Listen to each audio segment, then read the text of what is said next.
Alors, cher Étienne, première fois au Québec? Pas tout à fait. J'ai des cousins au Québec. J'étais venu quand j'étais petit. Oui. Et la fréquentation de mes cousins me fait savourer la musique de votre accent que j'adore. Je suis mélomane et j'adore l'accent québécois. Je m'entraîne pour bien le parler. Mais j'y arrive pas tout à fait, tabarnak. Est-ce qu'il y a quelques expressions qui t'ont marqué depuis ton séjour Oui, récent? c'est correct. C'est bien correct. C'est bien correct. Ça a été dit plusieurs fois, c'est bien correct, c'est bien correct. Et là, ce qui est bien, c'est qu'il y a eu un préambule au Congrès. On a fait un petit voyage ensemble. Tu es allé voir L'immersion québécoise. québécoise, Une immersion. formidable. Donc, tu as vu les baleines aussi, qui ne sont pas nécessairement québécoises, ils n'ont pas de nationalité, mais des baleines et des phoques.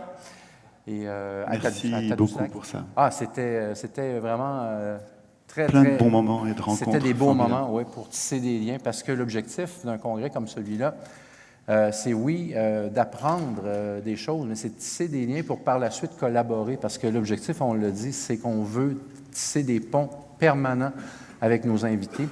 Et j'ai comme un feeling qu'on a connecté, hein, mon cher Étienne.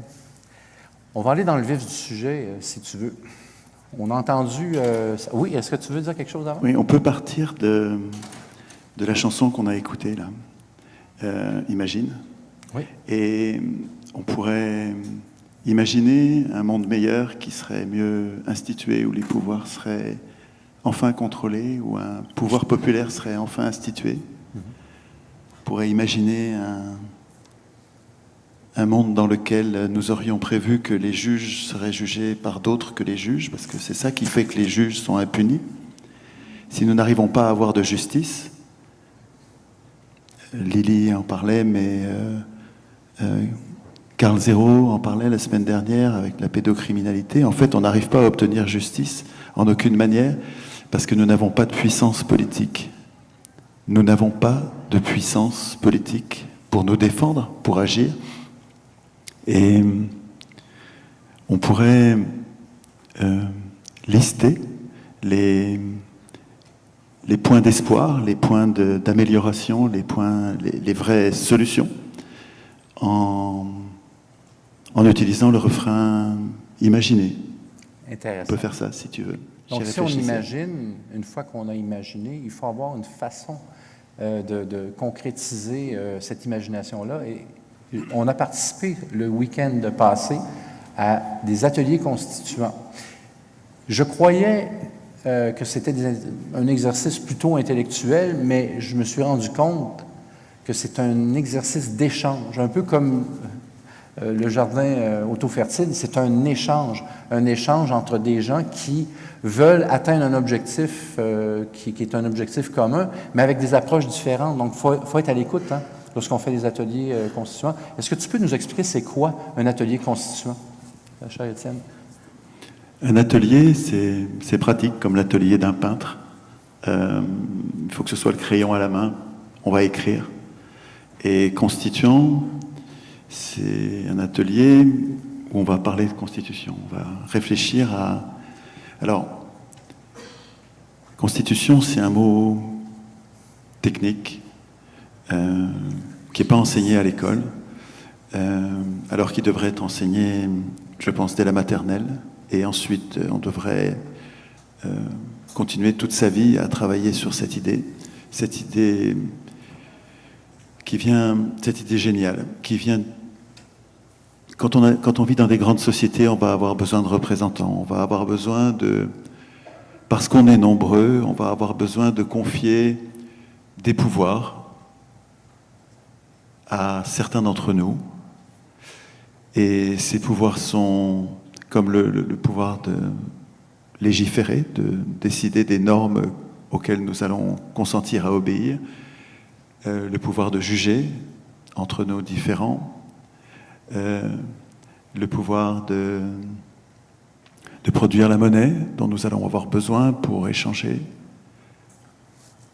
le pouvoir d'informer la population contre les différents dangers qui la menacent, et le pouvoir d'empêcher les plus forts de nous imposer leur force. Et ces pouvoirs sont les pouvoirs que nous allons... L'idée de la Constitution, c'est de créer une force publique au-dessus de nous,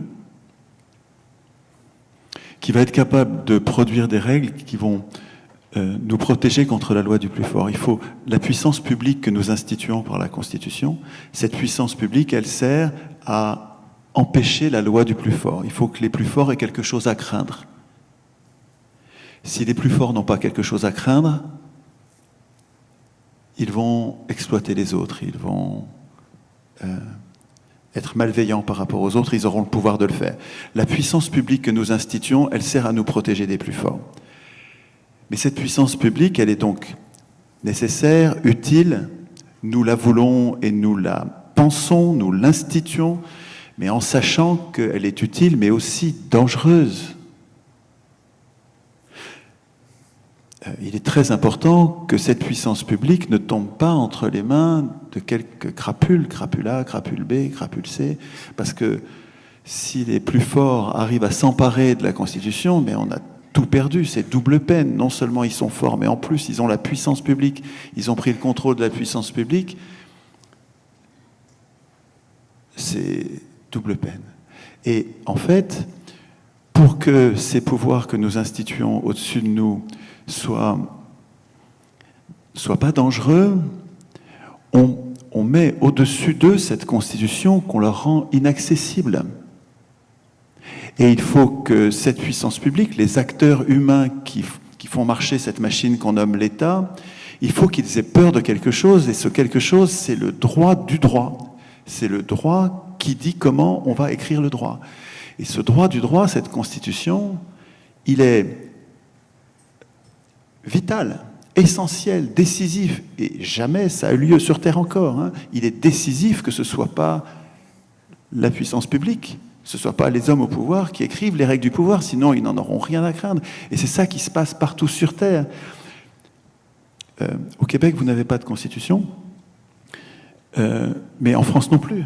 Nous n'avons pas de constitution. En fait, il n'existe pas de constitution au monde. La totalité des constitutions au monde ont toutes été écrites par des politiciens. Elles ont toutes été écrites par ceux qui devraient la craindre. Donc, c'est la préhistoire de la politique.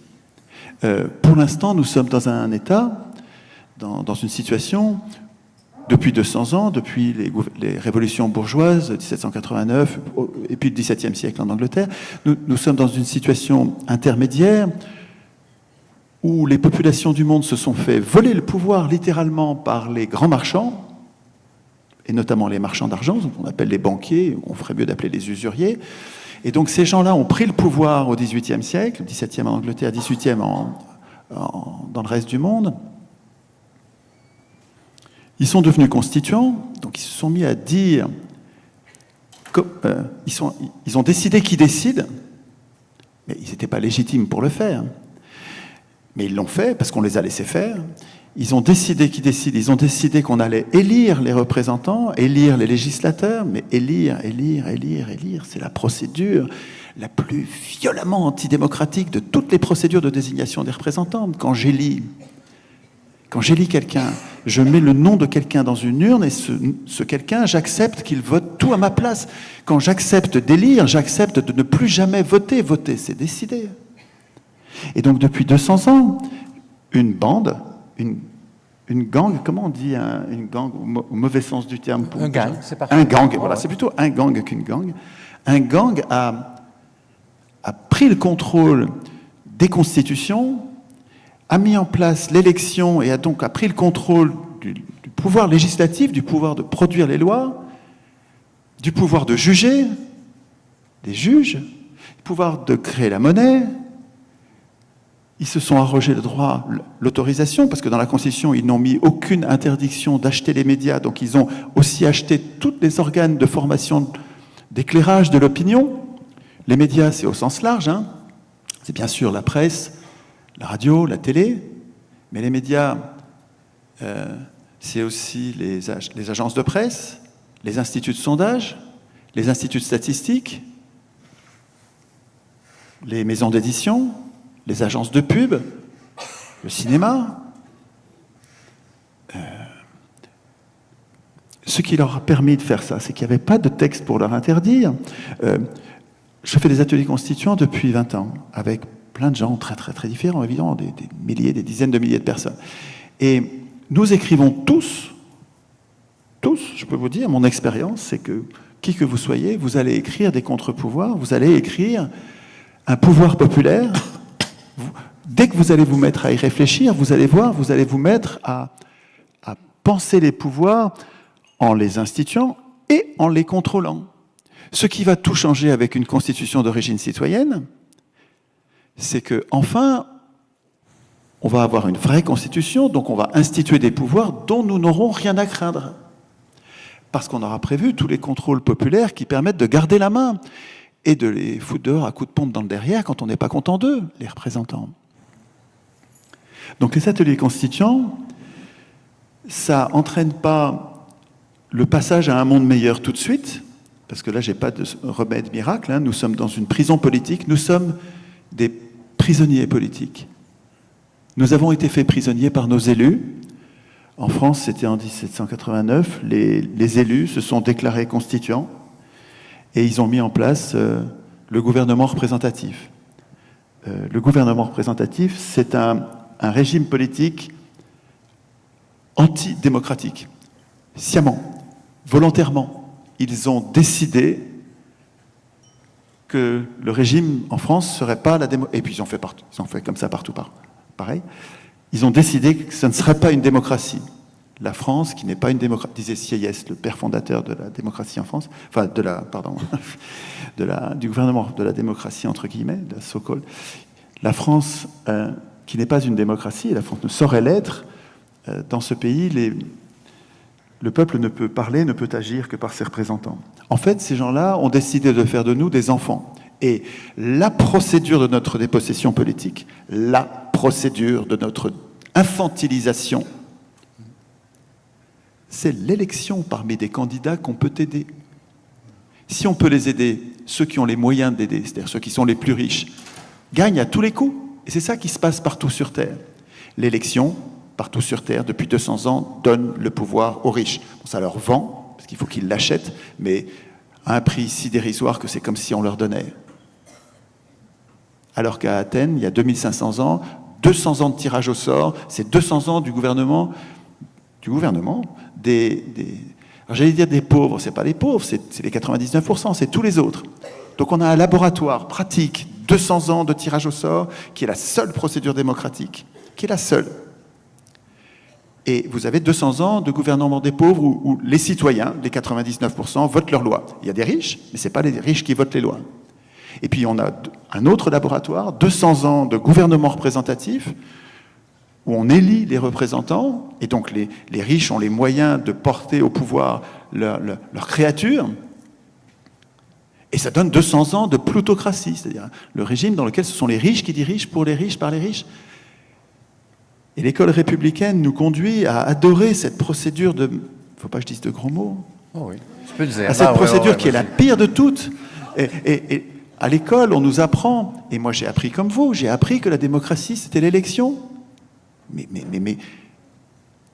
quelle erreur! J'allais dire quel mensonge. Mais c'est pas un mensonge dans l'esprit de tout le monde, parce que moi je l'ai enseigné à mes enfants, puisque je l'avais appris à l'école.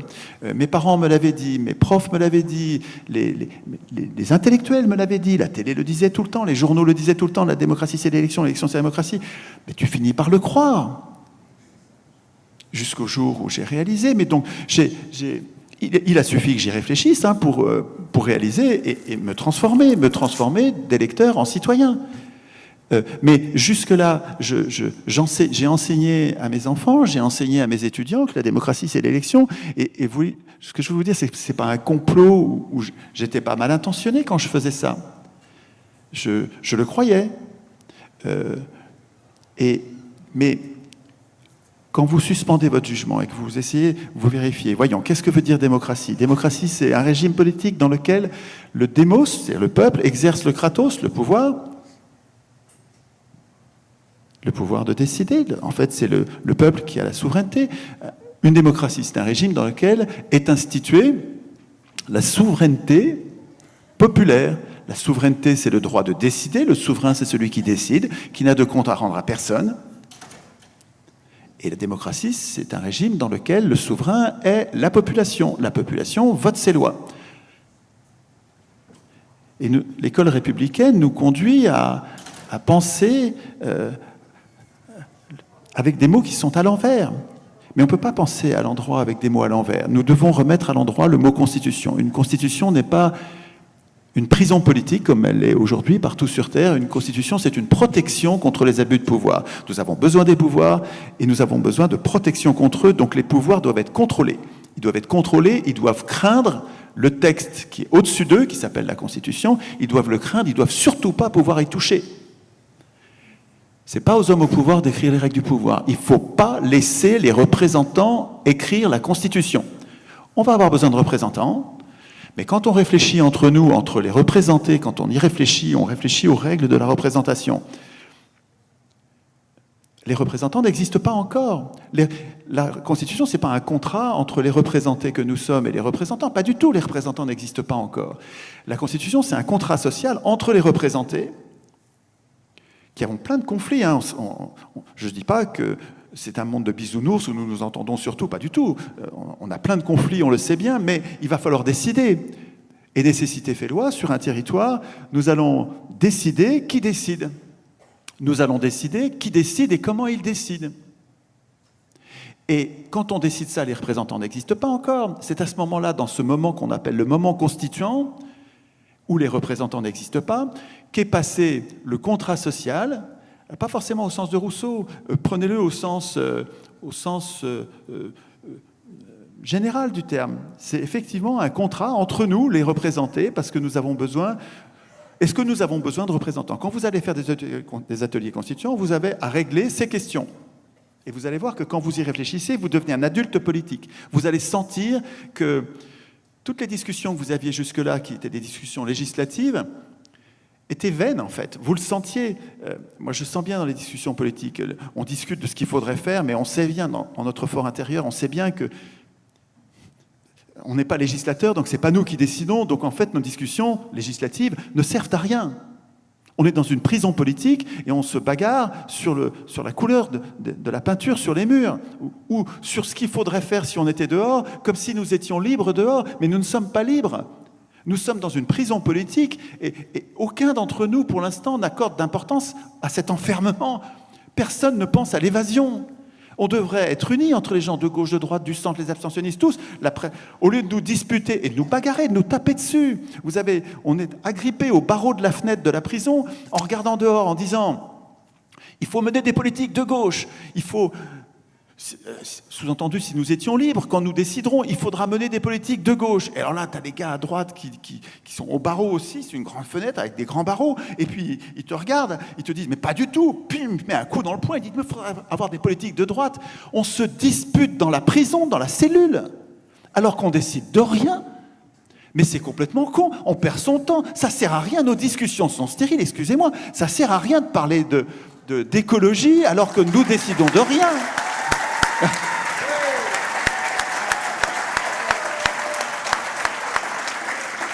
Et cette crise nous fait réaliser que tu parlais des murs de la prison. Aldous Huxley parlait que les gens, avec le divertissement et la consommation, se croient libres, ne voient pas les murs de leur prison. Donc, un peu comme dans la caverne de Platon, tu sais, oui, l'image est bonne. Exactement. À force d'avoir été enfermé, on oublie ce que c'est que d'être libre et on ne désire même pas être libre. On n'y pense même pas. Exactement. Mais ce que je voulais dire sur l'image de la prison, c'est que d'une part, nous nous bagarrons sur ce qu'il faudrait faire alors que nous ne décidons de rien. Mais en plus, donc nous devrions conspirer à nous évader. Nous devrions préparer notre évasion au lieu de nous disputer sur ce qu'il faudrait faire si on était libre. Ces disputes ne nous libéreront jamais. La seule façon de se libérer, c'est de se retourner, de s'apercevoir qu'il y a une porte derrière. La cellule a une porte et elle n'est pas fermée à clé. C'est ultra important de le comprendre. C'est de une se porte. disputer, ça ne nous libère pas. C'est la porte est à Oui, l'arrière. ça nous emprisonne parce que pendant qu'on se dispute, on devient un groupe de gauche, un groupe de droite. Oui. Bon, moi tout seul, bien sûr, je peux pas pousser la porte. Et aussi, c'est fédéraliste, souverainiste, autonomiste, ça n'a rien à voir. Absolument. Mais si vous êtes souverainiste, et moi je suis souverainiste, hein, Oui. mais j'entends les gens qui se disent souverainistes, qui parlent de la souveraineté, et dont aucun, je ne comprends pas, aucun ne réfléchit, ne pense le moment constituant, le processus constituant. Par quel processus constituant allons-nous établir la souveraineté populaire? Non, mais vous ne pouvez pas réfléchir à la souveraineté sans penser à la façon dont ça va advenir, sinon vous discutaillez, vous bavardouillez, on perd son temps. La porte, elle n'est pas fermée à clé, elle est lourde, ok, elle est lourde. Donc moi seul, toi, on ne peut pas la pousser. Vous prenez tous les gens de gauche, ils ne sont pas assez forts, elle est lourde quand même. Tous les gens de droite, ils ne sont pas assez forts, elle est trop lourde la porte. Mais si vous mettez les gens de gauche et de droite qui arrêtent enfin de se disputer sur des... C'est pas des conneries, c'est important ces disputes. Hein. Les sujets législatifs, je ne dis pas que ce sont des sujets sans importance, je dis que ce sont des sujets secondaires dans l'état où nous sommes de prisonniers politiques. Parce que la priorité, c'est de s'évader. Et si on se met tous en suspendant nos disputes... Ok, je sais qu'il y a des disputes. Oui, je sais qu'il y a une lutte des classes. Ok, je sais ça. Je vous dis juste que pour sortir de la prison, pour devenir enfin libre, il faut que vous mettiez les gens de gauche et de droite à pousser sur cette fichue porte. Ça veut dire écrire nous-mêmes la Constitution, ne pas élire l'Assemblée constituante. Hein. L'idée centrale, c'est que nous devons refuser d'élire l'Assemblée constituante. Si vous acceptez d'élire l'Assemblée constituante, c'est mort. Vous allez élire des représentants politiques. Parmi des candidats qu'on peut aider, non mais c'est fini. Je ne suis pas devin, mais ça je peux vous le dire. Si vous acceptez ça, vous allez élire les mêmes représentants qui ont, depuis 200 ans, institué leur puissance et votre impuissance, et ça va recommencer. La seule façon de s'en sortir, ça va être d'écrire nous-mêmes notre Constitution. Donc il ne faut pas élire l'Assemblée constituante. Et donc si vous vous mettez ensemble en refusant d'élire l'Assemblée constituante, si vous vous mettez en tête, on va village par village, j'allais dire commune par commune, mais je crois que ce n'est pas le mot que vous utilisez au Québec, c'est municipalité par municipalité. Vous allez vous libérer commune par commune, donc on revient et vous à la allez base. pousser la porte, vous allez ouvrir, on va se barrer de cette prison politique, et on verra ce qu'on en fait après. Ouais.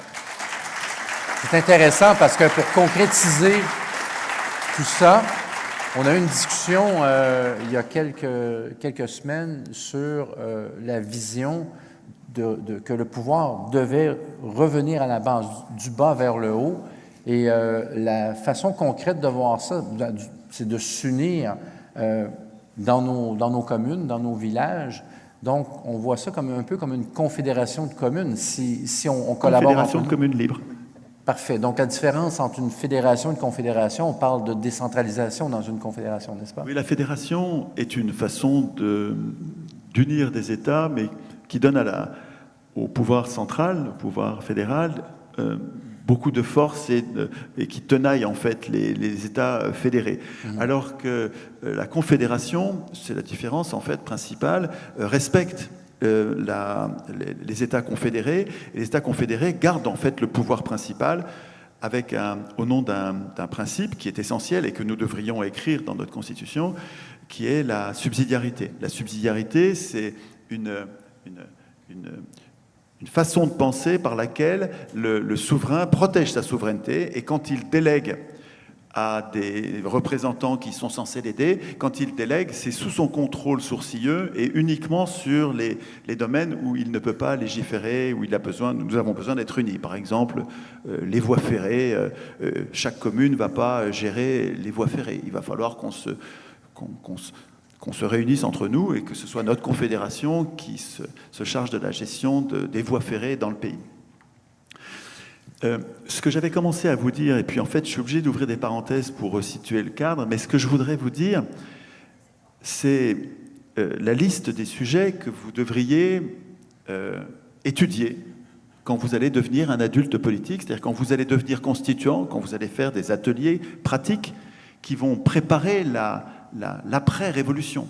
Je ne peux pas vous dire quand ça va avoir lieu, je ne sais pas, je ne suis pas devin. Je sais qu'il y aura une insurrection.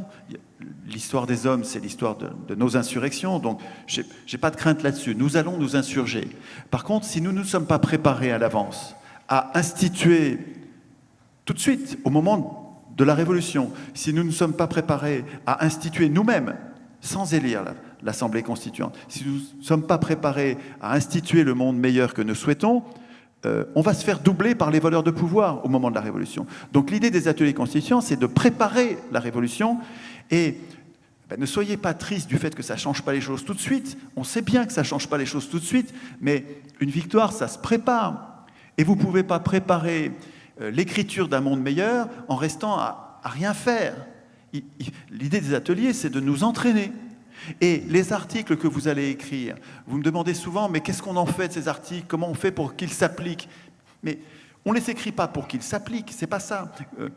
Quand vous apprenez à vos enfants à écrire, à lire et à écrire, vous leur apprenez à lire les lettres et puis à écrire des A, faire des lignes de A, faire des lignes de B, puis ensuite faire des mots, à écrire des mots. Ils ne vous demandent pas, en tout cas s'ils vous demandent, vous saurez bien quoi leur répondre, ils ne vous demandent pas, mais à quoi ça sert CA? Dire, mais c'est plus tard, tu vas voir, quand tu sauras écrire, tu vas voir tout ce que ça va te donner comme pouvoir de savoir écrire, comme pouvoir de communiquer, de penser, et de formaliser, de demander, d'échanger avec les autres. C'est une aptitude intellectuelle intérieure qui se développe quand on apprend à écrire. Ce n'est pas les lignes de A, on va les jeter.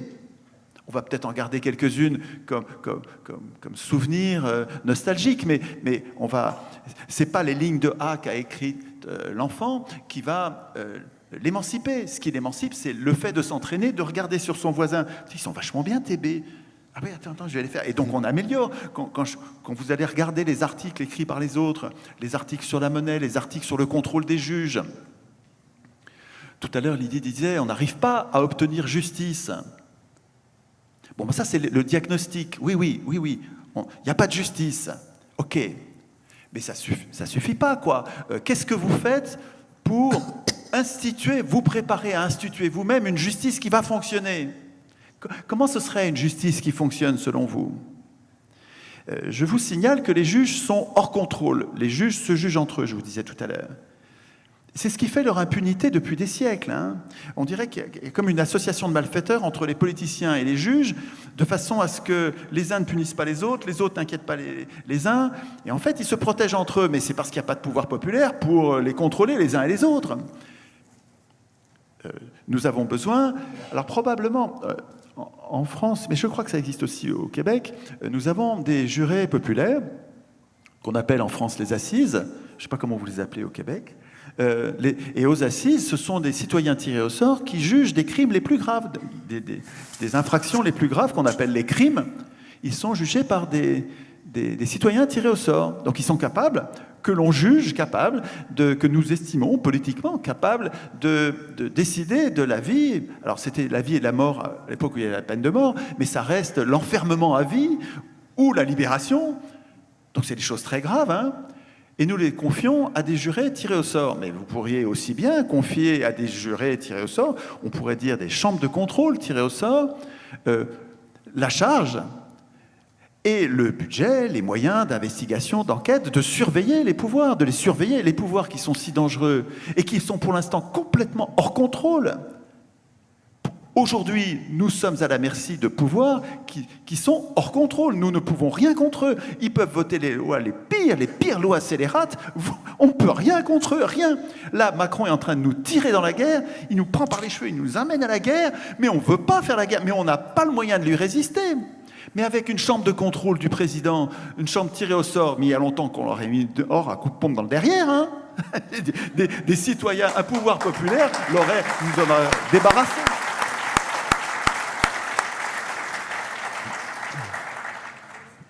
Je n'ai pas le temps de développer sur le tirage au sort, mais vous devriez, sur cette question, si vous découvrez le sujet, au départ, vous allez voir, quand on voit arriver dans notre horizon intellectuel la procédure du tirage au sort, on se dit, mais quelle est cette fantaisie?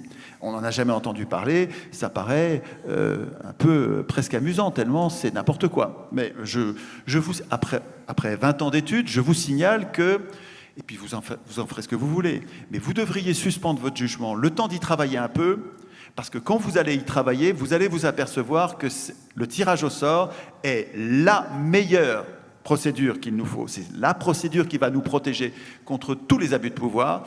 Et c'est la seule procédure démocratique. Et en la travaillant, vous allez l'aimer. Ne me croyez pas sur parole, mais au moins suspendez votre jugement le temps que vous y travaillez. Et vous allez voir, en une demi-heure, vous commencez à sentir la transformation. Et en 2 heures, vous aurez compris la liste des objections qui vous viennent à l'esprit et la liste des réfutations, parce que tous les problèmes que pose le tirage au sort ont une solution magistrale. Et quand vous faites le procès de l'élection, quand vous examinez point par point les vices majeurs, impardonnables, chacun des vices est impardonnable, les vices de l'élection pour les gouvernés et pour les gouvernants, vous regardez en regard le tirage au sort a les vertus qui correspondent aux vices de l'élection. Et au bout du compte, dans votre analyse, vous arriverez à la conclusion que c'est une procédure comme ça qu'il nous faut, et c'est à nous de décider du dosage. On peut garder l'élection, il y a des formes, on peut garder l'élection pour certains cas et sur certaines modalités. Parce que la façon dont nous élisons fait que l'élection est épouvantable. Hein. L'élection parmi des candidats qu'on peut aider, et puis au scrutin uninominal majoritaire à 2 tours, il n'y a pas pire. Il n'y a pas pire. Voilà, c'est le pire des régimes. C'est celui qui nous tient à l'écart absolument du pouvoir depuis 200 ans. Ok. Mais on pourrait imaginer. Je vous en parlais une soirée il n'y a pas longtemps. Je crois que c'était chez Sylvain. Imaginez qu'on vous permette que nous ayons institué, nous avons réfléchi dans des ateliers constituants et on s'est préparé. Et le jour de la Révolution, notre Constitution, elle est prête, il n'y a plus qu'à l'adapter, à la voter. Mais imaginez qu'on nous permette, tous les ans, de désigner autour de nous des gens qu'on estime bien, des gens qu'on connaît et qu'on considère comme valeureux, des gens bien, des gens par qui nous aimerions être représentés. Je vais vous donner les critères qui sont les miens, mais vous allez avoir les vôtres. Nous aurons chacun les nôtres. Moi, j'aimerais bien que, si je vais chercher parmi mes amis, quelqu'un qui se met, je l'ai rarement vu se mettre en colère.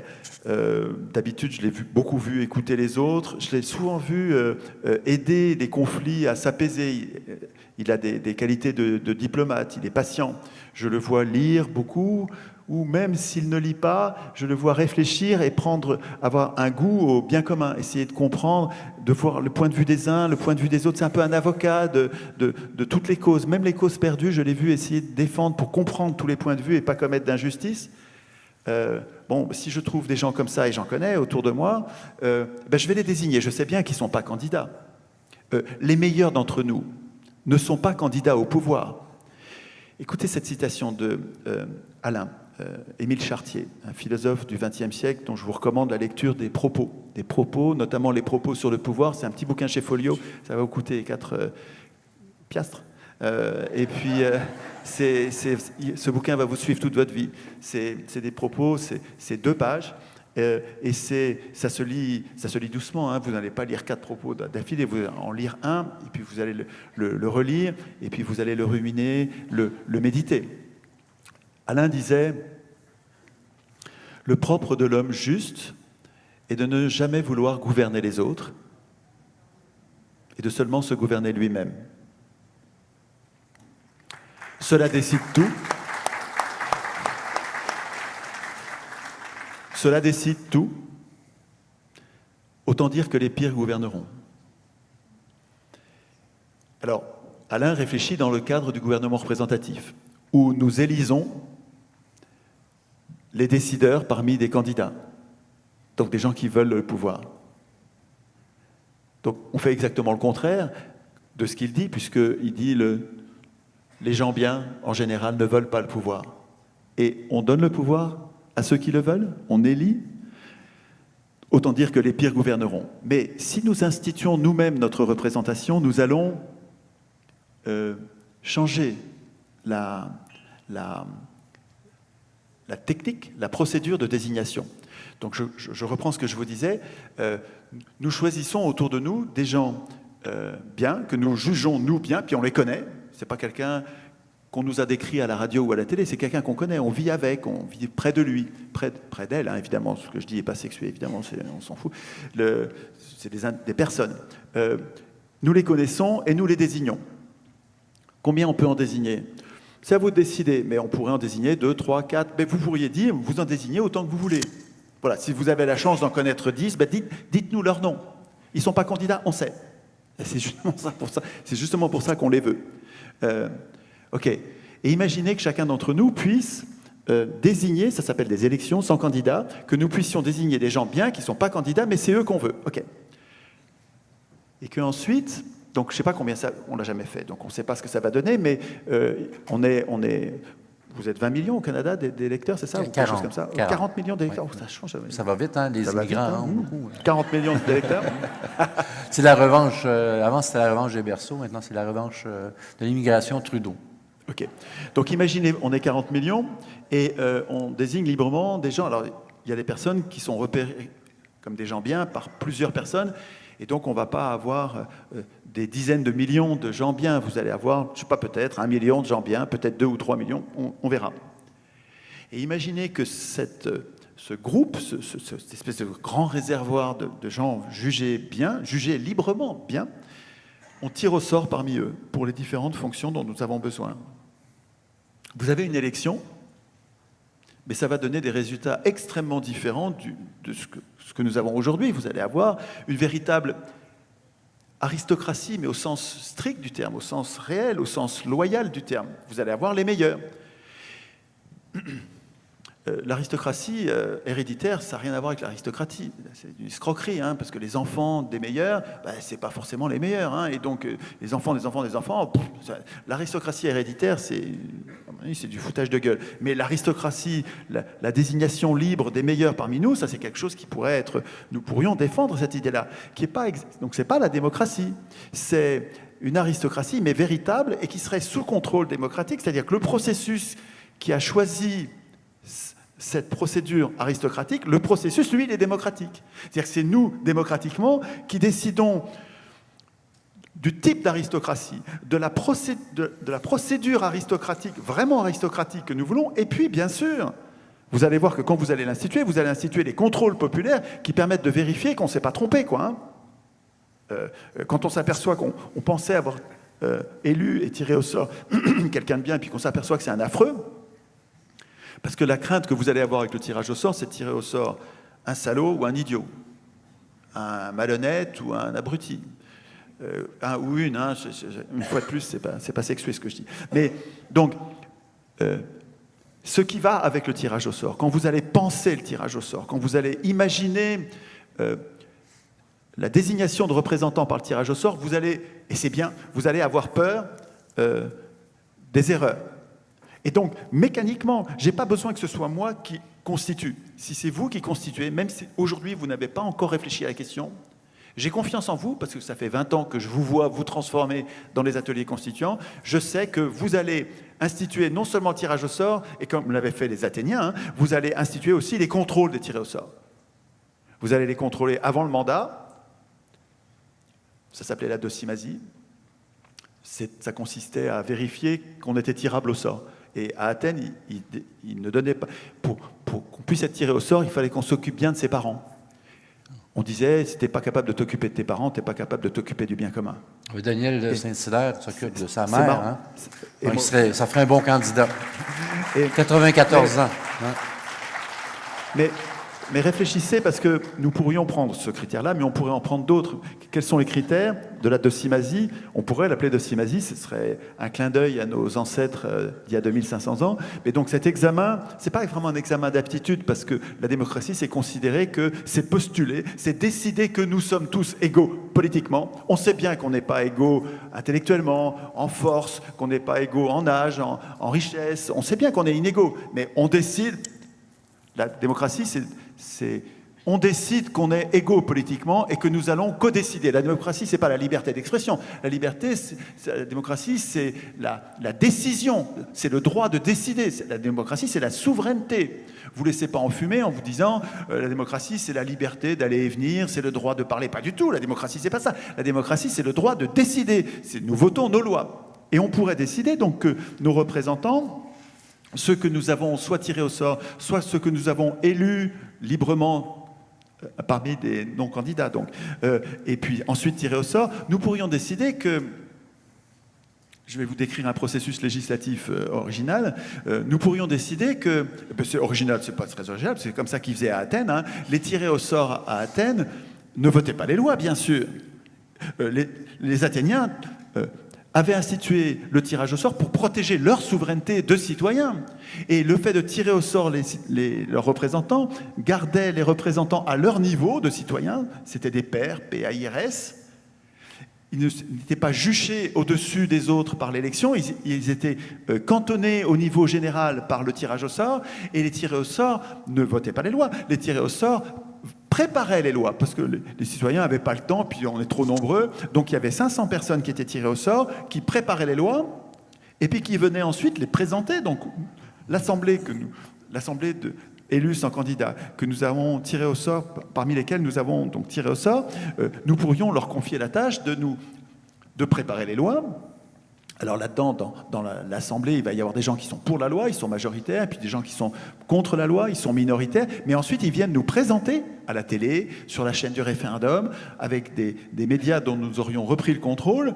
Ils vont nous présenter leurs discussions. Vous avez ceux qui sont pour la loi, les tirés au sort, qui sont pour la loi, qui viennent nous la présenter, les arguments pour la loi. Et puis vous avez ensuite les arguments de ceux qui étaient contre la loi, ils la trouvent dangereuse, il y a quelque chose qui ne va pas, ils viennent nous présenter des arguments contre la loi. Donc on a des conférences pour, des conférences contre à la télé et sur la chaîne du référendum.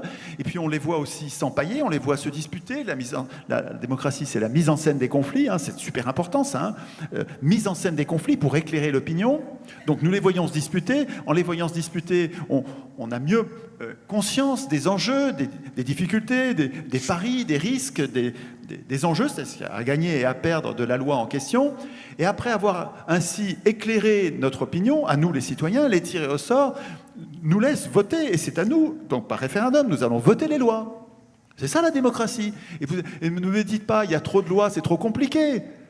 Vous croyez quoi? Que les élus sont plus intelligents que vous pour voter les lois?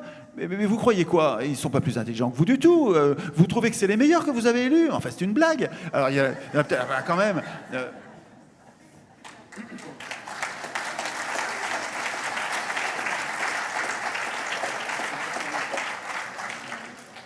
Il reste, je vais te le dire, il reste 17 minutes. Okay, super. Je vais... Alors, il faudrait que vous ayez de quoi écrire, peut-être. Mais bon, vous repasserez le film si c'est enregistré.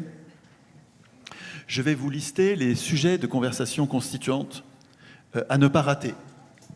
Je pense que l'humanité va s'émanciper quand elle va enfin auto-instituer sa société. Quand nous allons enfin réfléchir aux règles de notre représentation, on va se libérer des pouvoirs abusifs.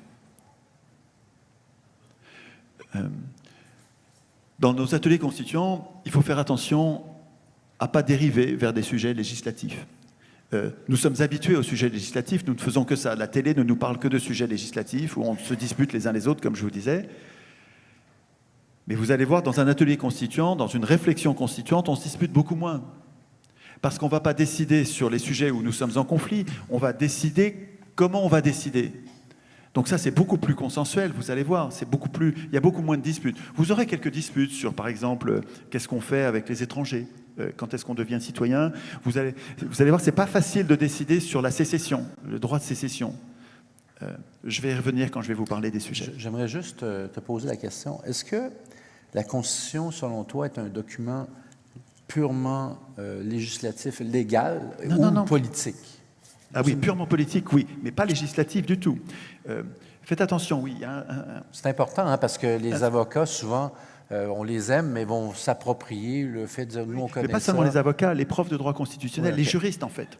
Moi, je suis de formation vous juriste. Aime les avocats. Il y a quelques juristes comme moi qui n'accaparent pas ce pouvoir juridique et qui veulent le laisser aux autres. Mais la plupart des juristes se considèrent comme des experts, et c'est la même chose pour tous les experts. En économie, c'est pareil. Sur la monnaie, c'est pareil. Sur tous les sujets, les experts, après avoir beaucoup bossé sur une question, sont devenus authentiquement parmi les meilleurs sur cette question. C'est vrai que ce sont les meilleurs. et du même coup, dans leur tête, ils ont envie et ils se croient légitimes, parce qu'ils se savent savants, ils se croient légitimes à tout décider à la place des autres. Et ça, c'est violemment antidémocratique. Or, la démocratie, pour survivre, a besoin de se méfier des experts. Nous avons besoin des experts, comme nous avons besoin des pouvoirs. Nous allons écouter les experts. D'ailleurs, souvent, ils ne sont pas d'accord. Il y a les experts pour, les experts sur chaque sujet. Il y a les experts pour, les experts contre. Nous avons besoin des experts. Nous avons besoin d'entendre les avis des experts. Nous avons besoin de se voir disputer les experts, mise en scène des conflits. Mais il est essentiel de ne pas laisser les experts décider. Ce n'est pas aux experts de décider. Jamais de la vie. Or, ils brûlent de ça. Et donc, en matière constitutionnelle, les spécialistes de droit constitutionnel, les profs de droit constitutionnel, les profs de droit public, qui ont beaucoup bossé sur la question, ils connaissent toutes les constitutions du monde, ils connaissent tous les essais humains pour instituer les pouvoirs, limiter les pouvoirs, ces gens-là disent, souvent, pas moi, mais souvent, ils disent « laissez-moi faire, je vais m'en occuper ». Il ne faut pas les laisser faire. Ce n'est pas du droit. Oui, c'est du droit. La Constitution, c'est au sommet de la pyramide. C'est la loi des lois, c'est le droit du droit, c'est tout en haut de la pyramide des normes, au-dessus des traités et de toutes les autres lois et règlements. Oui, c'est du droit, mais c'est tellement haut que c'est plus du droit. Ça n'est plus juridique, c'est politique. C'est un texte que tout le monde doit être capable de lire, tout le monde doit être capable de signer, de comprendre, de signer ou refuser. C'est plus du droit, il faut que ce soit un objet populaire. Et donc il ne faut pas se laisser intimider par le jargon, la prestance, l'autorité des juristes. Ils vont vous dire c'est du droit et c'est mon domaine. Il faut leur répondre non, non. C'est du droit, mais tellement haut que c'est politique, c'est mon domaine à moi, c'est notre domaine à tous. C'est à nous de décider comment nous allons être représentés. Et on m'humilie quand on me ravale au rang dégradant d'électeur sans m'avoir laissé co-décider si c'est moi, si je suis, oui, si oui ou non je veux être électeur. C'est humiliant, c'est infantilisant. La procédure qu'on nous impose et l'anticonstitution, les anticonstitutions partout sur Terre, dans lesquelles nous n'avons aucun pouvoir de décider, sont une humiliation que nous imposent nos élus, nos représentants, qui sont en fait des maîtres. Nous sommes condamnés à élire des maîtres alors que nous devrions voter nos lois en démocratie. J'aimerais juste... il y a plusieurs avocats qui ont sursauté quand on dit qu'il n'y a pas de constitution au Québec, il n'y a pas de constitution en France. C'est des anti-constitutions. C'est des anti-constitutions, bon, c'est bien. Mais je regarde, j'ai 5 minutes, presque ouais, regarde, il te reste 12 minutes quand même. Je voudrais lister les sujets à ne pas rater.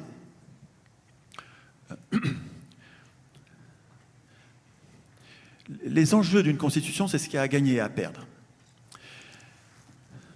Dans une constitution, c'est dans la constitution que le président peut déclarer la guerre sans demander leur avis à ceux qui vont la faire.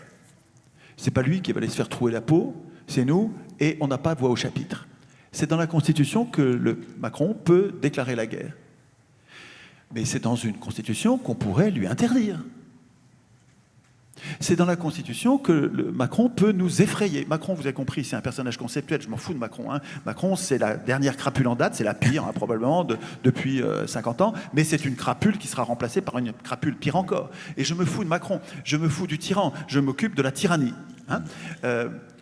C'est dans la Constitution que Macron peut nous faire peur, peut dire « nous sommes en guerre ». Et nous terrifier en disant « il y a un affreux virus qui va tous nous tuer ». Et donc, cette aptitude, cette absence d'interdiction, ce droit qui lui est laissé de nous terroriser, parce que c'est du terrorisme, en fait, les gouvernements du monde utilisent la même méthode que la mafia historique, c'est-à-dire tu terrorises tes victimes, tu assassines la moitié de la famille devant l'autre moitié, et ensuite tu te présentes devant l'autre moitié, tu te présentes comme le protecteur. Le même qui a assassiné la moitié de la famille se présente ensuite comme le protecteur. C'est la mafia, ça, hein, et c'est comme ça que font les gouvernements.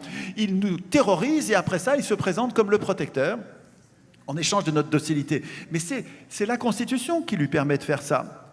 On pourrait imaginer, dans vos ateliers constituants, vous avez le droit d'interdire aux représentants de nous mentir. C'est écrit nulle part dans la Constitution que c'est interdit de mentir. Et quand vous allez étudier la science politique, vous allez vous apercevoir que presque tous les politologues, tous ceux qui réfléchissent à la politique, tous les penseurs, les intellectuels, justifient le mensonge, légitiment le mensonge, disent qu'on ne peut pas faire autrement.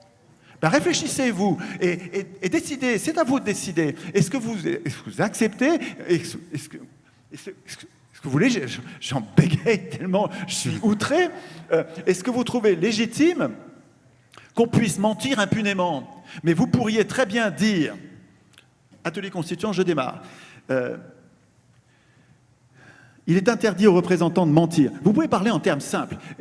N'essayez pas de singer les juristes et les constitutions du monde, il faut que vous parliez avec les mots qui sont les nôtres. Et allez droit au but. Et puis peut-être que vous allez vous tromper, aller trop loin, pas assez loin, on corrigera, on raturera. Ce qui serait bien, c'est que j'ai un papier et un crayon. Si vous pouviez me donner un papier et un crayon, je vous montrerai le geste que je fais en même temps, parce que ce geste est celui qui va faire de vous un adulte politique. C'est quand vous allez commencer à écrire, pas seulement à bavarder là comme je fais, mais écrire. C'est quand vous allez commencer à écrire la règle que vous allez intellectuellement vous transformer, vous allez devenir une grande personne, un adulte politique. Donc je vais l'écrire pour que vous voyez, pour vous aider à mémoriser, parce que entendre c'est une chose, vous savez, mais quand on voit, on mémorise mieux, puis quand on le fait, on mémorise encore mieux. Donc demain, quand on va constituer ensemble, vous allez voir, vous allez encore mieux mémoriser. Il est interdit aux représentants, au pluriel, j'écris un abrégé, de mentir. Non, je vais mettre le mot en majuscule, de mentir. Interdit de mentir. Point à la ligne. Il est interdit, il est aussi interdit, il leur est aussi interdit de faire peur à la population. Peur, en majuscule, à la population. Pourquoi est-ce qu'ils nous font peur? Parce qu'ils savent que quand on a peur de la guerre, on va être docile, on va obéir. Ils le savent. On a raison d'ailleurs, nous. Hein. C'est vrai que s'il y a une guerre, ce n'est pas le moment de faire chier le gouvernement avec une opposition. Vous êtes les chefs de guerre indiens, vous savez, les chefs à plumes, en temps de paix, ils n'avaient aucun pouvoir, mais en temps de guerre, c'est eux qui dirigeaient. Parce que si on n'a pas un chef, on va se prendre une pâtée, on va mourir, on va devenir esclave ou on va mourir. Ça va. Pendant la guerre, on obéit au chef, on en rabat sur nos exigences, nos oppositions. Et tous les tyrans du monde savent que tous les humains sont prêts à se taire en cas de guerre. Alors qu'est-ce qu'ils font? Ils la déclarent, la guerre. Ils les organisent, les guerres. Ils les fomentent, ils les préparent avec des provocations, des faux drapeaux. Enfin, l'histoire des hommes, c'est l'histoire des faux drapeaux, c'est-à-dire des mises en scène qui servent à justifier la guerre. Pourquoi ils veulent la guerre? Parce que quand ils ont la guerre à l'extérieur, ils ont la paix à l'intérieur, les oppositions s'écrasent. Dans notre Constitution, il faut qu'on interdise aux exécutifs, mais à tous les pouvoirs, il faut qu'on leur interdise de nous terroriser. Mais tout à l'heure, quand Lily disait on a plein de droits, on a une charte et on n'arrive pas à les faire appliquer. Je vais vous donner un truc important pour tous vos ateliers constituants, super important. Quand vous prévoyez une liste de droits ou une liste de devoirs pour les pouvoirs, il faut penser en même temps, dans votre atelier constituant, en même temps vous dites, il est interdit aux politiciens ou aux représentants, il est interdit de mentir, il est interdit de faire peur, mais si vous faites que ça, les pouvoirs vont abuser, ils vont s'en foutre complètement. Ils s'en foutent d'un principe s'il n'y a pas de sanction. Il faut que vous prévoyez en même temps l'organe qui va être chargé, commitment, il va être chargé de le faire respecter. Il faut que vous prévoyiez non seulement le principe, mais l'organe, si vous prévoyez les droits de l'homme, si vous révisez les droits de l'homme à votre manière, vous faites ce que vous voulez, vous êtes souverain, vous allez devenir constituant. Donc c'est vous qui allez décider des droits de l'homme ou ce que vous voulez. Mais si vous prévoyez les droits de l'homme, il faut que vous prévoyiez une chambre de contrôle, une chambre du respect des droits de l'homme, à qui vous allez donner un budget. Et n'ayez pas peur de l'argent.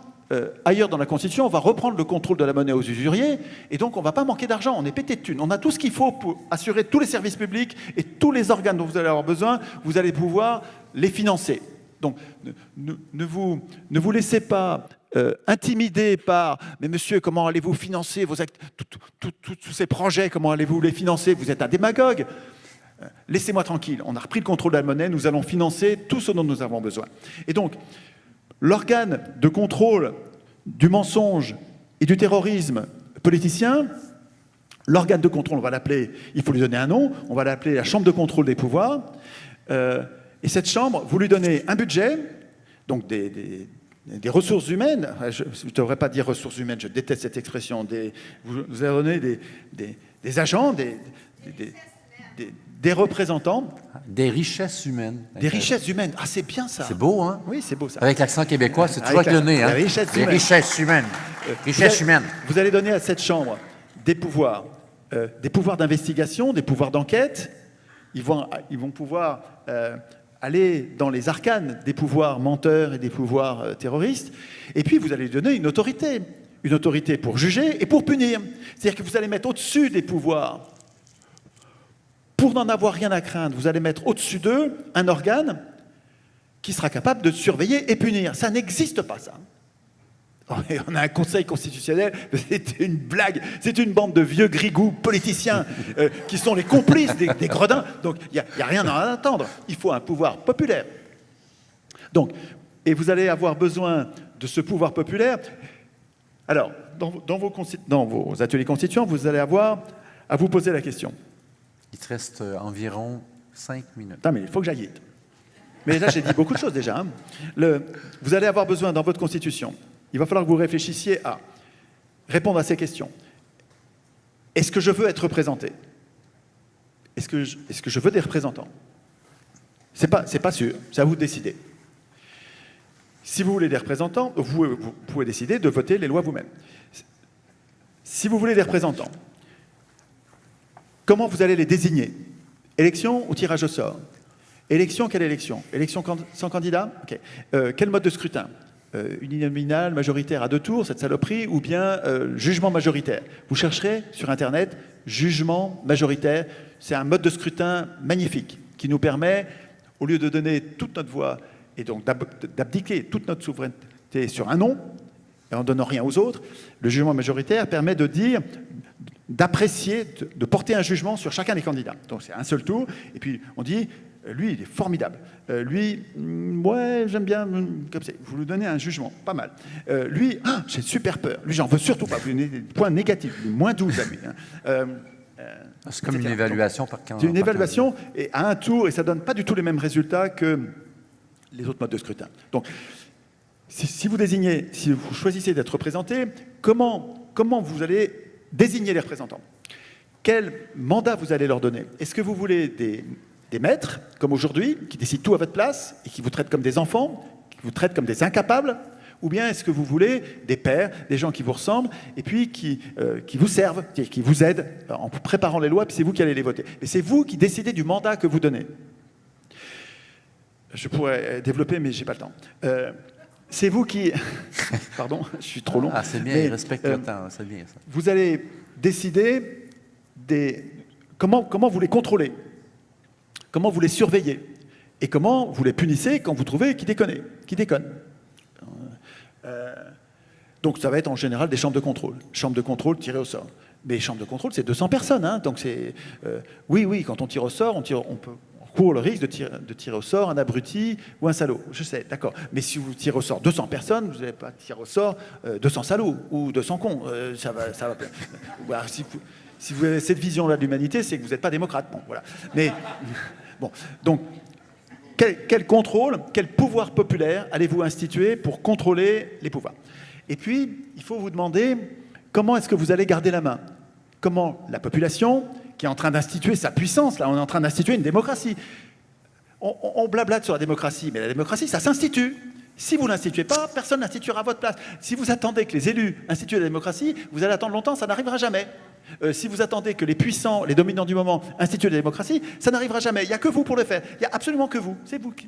Soit c'est vous qui le ferez, soit vous n'aurez pas de démocratie. Mais donc, vous allez instituer un pouvoir populaire avec des chambres de contrôle des pouvoirs, mais vous pouvez aussi instituer, je vous conseille de réfléchir à cette procédure centrale qui s'appelle, je n'ai pas le temps de développer, je peux passer 1 heure dessus, mais sur le référendum d'initiative citoyenne. Référendum d'initiative citoyenne. Référendum, on n'élit pas, on vote. Référendum, on décide. Donc, mais si c'est le prince ou si c'est le puissant du moment qui peut décider des questions, qui peut décider de vous poser la question par référendum ou pas, ben c'est lui le souverain.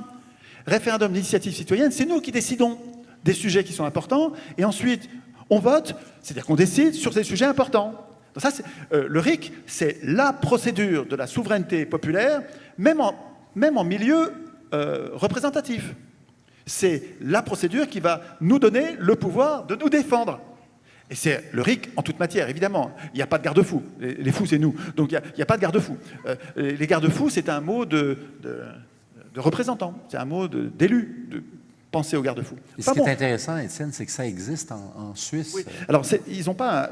ça n'existe nulle part parfaitement. Okay. Parce que, oui, il y a une trentaine de pays dans lesquels il y a le RIC, mais dans ces pays, les médias sont tenus par les riches. Or, avec les médias, vous avez le moyen de mettre la tête à l'envers des gens que vous informez. Vous pouvez conduire en ayant tous les médias, en ayant acheté tous les médias, parce que la Constitution ne l'a pas interdit. Dans les ateliers constituants, il faut que vous pensiez à interdire à toute personne physique ou morale d'acheter un média, évidemment. Et c'est peut-être le plus important des articles. Et moi je l'ai mis dans le RIC. Dans mon article qui institue le RIC, le référendum d'initiative citoyenne en toute matière, en deuxième alinéa, il y a le nécessaire éclairage de l'opinion pour que le RIC ne soit pas dangereux. Il faut absolument que la population soit bien informée, avec une procédure comme celle que j'évoquais tout à l'heure. Je veux voir les avis pour, je veux voir les avis contre, je veux voir se disputer les gens qui sont pour et contre. Il faut que ça dure longtemps, il faut que ça dure 2 mois, 3 mois, 6 mois s'il le faut, de façon à ce que l'opinion soit bien éclairée. Et au moment où on vote, c'est une opinion éclairée. La démocratie, c'est un régime dans lequel le peuple éclairé décide. Et le mot éclairé est tout sauf un détail. Je vous dis, mince. Non. Mais bon, j'ai presque fini. Allez, voilà, allez, vous me donnez 2-3 minutes. Conclusion. Non, oui, ne t'inquiète pas. Il faut, dans vos conversations constituantes, il ne faut pas oublier de parler de la monnaie. Si vous oubliez de parler de la monnaie, vous oubliez un truc essentiel, parce que si vous instituez votre souveraineté, ok, maintenant c'est nous qui décidons, super, c'est nous qui votons nos lois, super, mais à chaque fois qu'on prend une décision, il faut qu'on aille voir le banquier pour lui demander si vous voulez bien nous créer l'argent parce qu'aujourd'hui c'est les banquiers privés qui créent l'argent, qui créent la monnaie. Un truc de fou. Nous vivons aujourd'hui, on s'est fait piquer la création monétaire. La monnaie, c'est un outil ultra politique, c'est pas du tout un outil économique. Oui, c'est économique, mais secondairement, c'est surtout un outil politique. Ça devrait être sous contrôle citoyen, pas sous contrôle politicien. Je ne vous dis pas de mettre la monnaie sous le contrôle des politiciens, pas du tout. Il devrait y avoir des chambres de contrôle de la monnaie qui décident tous les 3 mois, s'il le faut, ou tous les 6 mois, qui décident est-ce qu'on a trop de monnaie. Alors voyons, est-ce qu'on a du chômage? Si on a du chômage, c'est qu'il n'y a pas assez de monnaie. Okay, c'est qu'il faut en créer. Il faut créer de la monnaie. Donner, une fois mes 2 mains, on observe qu'il y a du chômage. Ça veut dire qu'il y a des gens qui ont besoin de boulot et pourtant il y a plein de choses à faire. Dans nos assemblées délibératives, nous avons décidé de tous les sujets importants sur lesquels il faut travailler, il faut investir, et en même temps, on a plein de chômeurs. Donc, il y a des gens, il y a des choses à faire, et il y a des gens qui ont rien à faire. Il manque que la monnaie, mais c'est complètement con. Il n'y a rien de plus simple que de créer la monnaie. Les chambres de contrôle citoyen vont examiner, et ce n'est pas forcément une chambre, il y a une chambre aux 4 coins du pays. Et si les 4 chambres disent il y a du chômage, il faut créer de la monnaie, il faut en créer tant de milliards, ok, mais c'est qu'il faut le faire. Et donc, on met ce médecin, cette infirmière qui est au chômage, qui pour l'instant ne crée aucune richesse, on les met au boulot, on crée un hôpital, on le remplit des soignants, et en même temps on crée la monnaie pour les payer.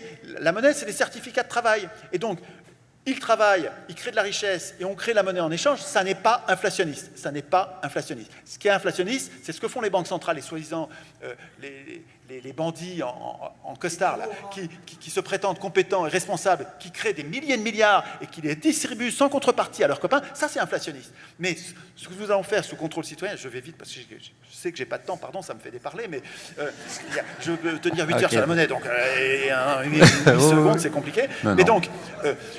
dans vos ateliers constituants, vous allez doter le pouvoir local et le pouvoir national, la Confédération. Vous allez les doter du pouvoir de créer la monnaie de façon à ce qu'ils soient, vous ne le faites pas pour rien, ce n'est pas pour le plaisir, vous le faites pour les rendre employeurs en dernier ressort. Vous allez leur donner la mission de créer la monnaie pour donner du boulot à ceux qui n'en ont pas. C'est-à-dire, dans le même geste, vous allez venir à bout du chômage. Vous allez venir à bout du chômage et rendre des tas de services publics que vous n'auriez pas pu tant que vous n'aviez pas la création monétaire. C'est-à-dire qu'en fait, vous allez établir la paix, la prospérité, la justice, juste parce que vous avez changé de constitution. N'oubliez pas aussi de parler des médias, donc d'interdire à qui que ce soit d'acheter les médias. Les médias doivent rester pluralistes. Soit vous en faites des fonctionnaires comme les juges, mais mieux que les juges, parce que vous avez compris, les juges aujourd'hui, ils sont jugés par eux-mêmes, donc ils sont hors contrôle, ça ne va pas du tout. Mais on a le même problème avec les juges et avec les journalistes. Les juges doivent être indépendants, on ne veut pas que ce soit les riches qui payent les juges, on veut payer, nous, les juges, pour être sûrs qu'ils ne sont pas corrompus par les plus riches, ok ? Mais en même temps, il faut qu'ils rendent des comptes. Donc il faut qu'ils soient indépendants des riches et des puissants et des gouvernements, mais il faut qu'ils rendent des comptes. Donc il faut qu'il y ait une chambre de contrôle des juges. Ben, ça va être pareil pour les journalistes. Laissez les jeunes gens, les jeunes filles, les jeunes hommes qui veulent devenir juges, journalistes, laissez-les devenir journalistes, formez-les, payez-les et contrôlez-les, comme vous auriez fait avec des juges, vous allez avoir... Mais c'est super important, ne laissez pas passer le sujet média. N'ayez pas peur de mal écrire. On s'en fout, vous allez corriger. Le premier jet, vous voyez, moi j'ai déjà raturé. Et il est interdit aux représentants de mentir, j'écris en majuscule. Enfin, vous pouvez raturer, quoi. Personne n'écrit bien du premier coup.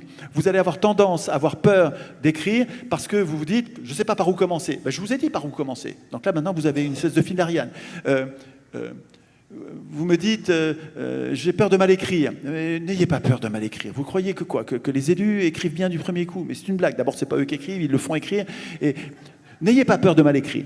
Vous allez mal écrire au début comme un enfant qui commence à écrire, qui fait mal CA, et puis vous allez voir, vous allez progresser à toute vitesse. C'est en forgeant qu'on devient forgeron. Vous ne progresserez pas si vous ne faites pas les ateliers. Hein. Si en sortant de là, vous sortez de là en disant « il parle bien ce gars-là, c'est super, on a passé une bonne soirée, hein, c'est super. » Ah non, c'est pas le soir, c'est le matin. Non, on a passé un bon moment. Et puis que vous ne faites rien, écoutez, moi je vous parle dans les yeux à chacun là. Hein. Si vous ne faites rien en sortant de là, vous tuez l'idée.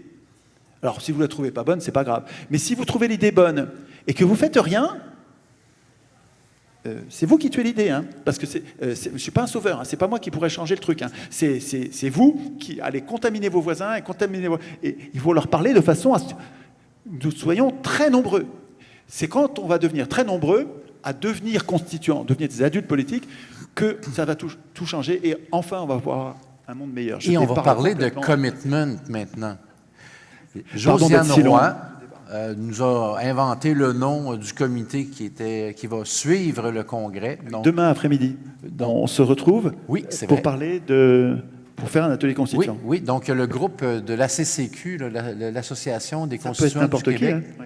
Oui, il y a des gens ici qui vont être dans ton atelier. Donc, vous allez être une vingtaine de personnes à pratiquer, à écrire les ateliers constituants. Mais on peut être plus de 20 si on est 40. Tous ceux qui veulent écrire avec toi, ils vont. 20, il faudrait faire 3 groupes. Il faut faire des groupes de 6, 7. Oui, ben, on va gérer ça avec Josiane tantôt. Au Zénith, on était 3000 et on a pu le faire. Hein, donc c'est possible. On peut faire des ateliers même quand on est très nombreux. Et vous vous organisez très bien tout seul. Ça marche très bien. Et ce qui est intéressant ici, c'est que quand on est en atelier avec Étienne Chouard, tout le monde prend plaisir à écrire, mais il faut justement, comme tu dis, qu'il y ait une continuité. Donc, vous allez écrire entre vous. Donc, tu es comme l'impulsion pour commencer à écrire. Mais ce qu'on va faire, c'est qu'à la fin du congrès, on va se commettre, parce qu'on va avoir le comité permanent inter-organisation, dans lequel on va retrouver le volet atelier constituant. Et là, on va demander un commitment du public, parce que vous êtes des ancrages. Hein? Chaque personne, individuellement ici, vous êtes en train d'absorber de l'information. Et le but, c'est qu'on se serve de vous comme des ambassadeurs, des ancrages pour divulguer un peu le plan de match pour qu'on s'unisse et qu'on finisse par être dans l'action. Demain, dans la journée, vous allez parler de santé, je crois. Oui. Et je vous propose, et vous en faites ce que vous voulez, mais ça me paraîtrait une bonne idée, dans les ateliers constituants, de réfléchir aux institutions de la santé qui nous manquent. De quelles institutions aurions-nous besoin pour qu'on ne puisse plus être les otages d'une politique de santé aussi dévastatrice et liberticide, scélérate que celle qu'on a vécue. Quelles sont les institutions qui nous ont manqué et que nous pourrions nous entraîner à instituer demain en ce qui concerne la santé. Et on a parmi nous quelqu'un que j'aime énormément qui s'appelle Carole Fouché, qui est la blonde de Louis, et qui est extraordinairement savante, et pertinente, astucieuse, et que j'aimerais bien associer à notre travail sur les institutions de la santé demain. Super. Si vous voulez bien. Super. Merci, Étienne Chouard. Merci. Merci à vous. Merci beaucoup d'être présent et de venir nous enseigner ton travail que tu fais ardemment depuis 20 ans. Merci, Seb. Je t'aime, mec. Merci beaucoup.